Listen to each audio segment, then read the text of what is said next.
It's early March and I'm here in my soft fruit garden, well, right at the end of my perennial patch, and I'm going to be planting asparagus today. I'm wearing my BMO beanie because it's really quite cold. We got down to about 1 degree last night. These are my asparagus crowns. I got them from Poundland. They were £1 each. I have a short video showing me unboxing them so you can see what they were like when I got them, but I've been soaking them for a couple of days to help hydrate them. The order of business for today is hoe off the weeds. See all this geranium here, all this will be hoed off. Then I'm going to lay down paper and cardboard to help mulch it and keep the weeds from coming back. I'm using all kinds of paper. I have a lot of these old art sketchbooks from when I was at uni and doing my GCSE. There's some pretty good drawings of skulls in here. I was a teenage goth. I might share some pictures of that at some point. So I'm going to lay down those, cardboard, then a layer of woody material, and then top it all off with compost and plant my asparagus into that compost.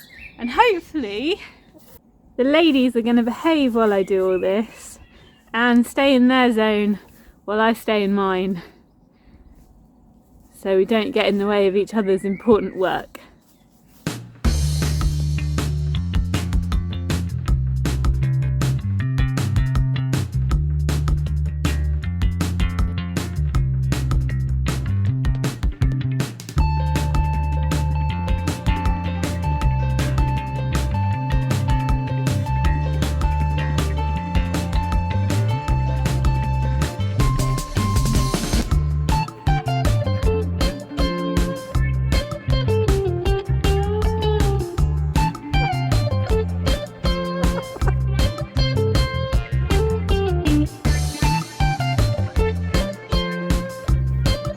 Before I plant my asparagus, I want to talk a little about what this stuff is and where it's come from.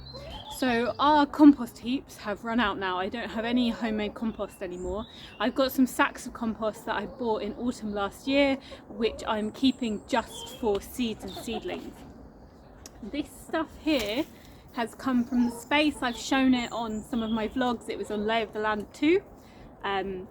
This has come from the space where a tree in the corner of our garden fell down, and where we're clearing it to make storage. We're going to make a shed there as storage for hay and straw for the chickens and the guinea pigs.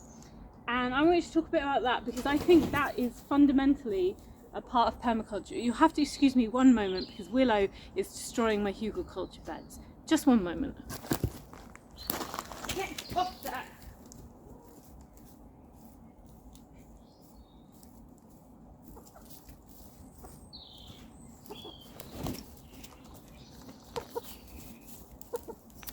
So something I see time and time again in permaculture communities.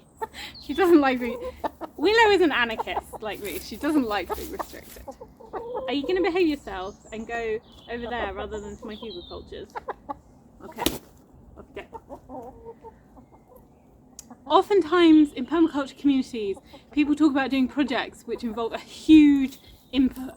So they're making raised beds where they're bringing in huge amounts of compost.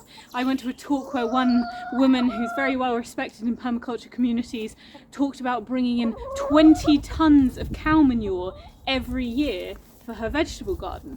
I don't think that's sustainable. I think part of permaculture is working with what's already on your land, in your garden, in your community.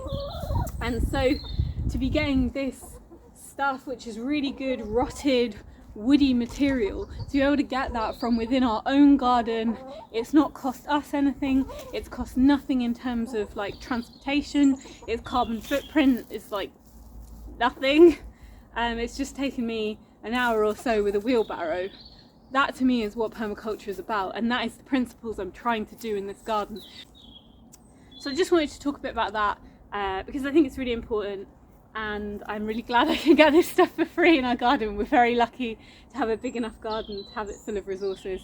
And I've got to go again because the chickens are causing havoc. I think it's time to put them away for the day. So just before I put my asparagus in, I'm just doing a layer of chicken manure with bedding. So this is just what gets cleared out of their nest boxes when I clean them out twice a week. As I've said in the past, you don't want to put, oh my god, noisy corvids in the neighbourhood. Oh no, seagulls. As I've said before, you don't want to put straight up chicken manure on the garden. So if you have the kind of chicken house which has slats and the chicken's manure is dropping straight through into a collection zone and you get pure chicken shit, you don't want to be putting that on the garden because that will be too strong, it will be too high in nitrogen.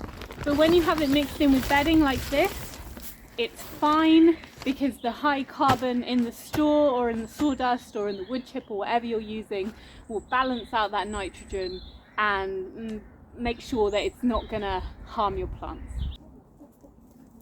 Now the crowns I'm going to do about a good ½ metre apart. I want them to have lots of space to spread into. Asparagus takes a while to get established. It takes a fair amount of time before you can properly harvest it. So this year we may get fern-like shoots coming up, but we won't get any harvestable spears. Next year we might get spears, but we might not. It depends how well it's done, but by the 3rd year we should have spears that we can harvest and eat. And who knows where I'll be in 3 years' time. England, Japan, Wales, dead in a ditch. It's hard to tell, but it doesn't matter because the asparagus will be here. Okay, so that's all done. As always, stay in the loop if you want to know how my asparagus does. I will always update with things like my lay of the land gardening blogs and just regular update videos showing you how things are going. And if you've grown asparagus yourself in your garden, let me know how you got on with it. Did you have any unexpected troubles, any pests? And let me know any tips or tricks that you've got for growing it at home. So take care and I'll see you next time. Bye!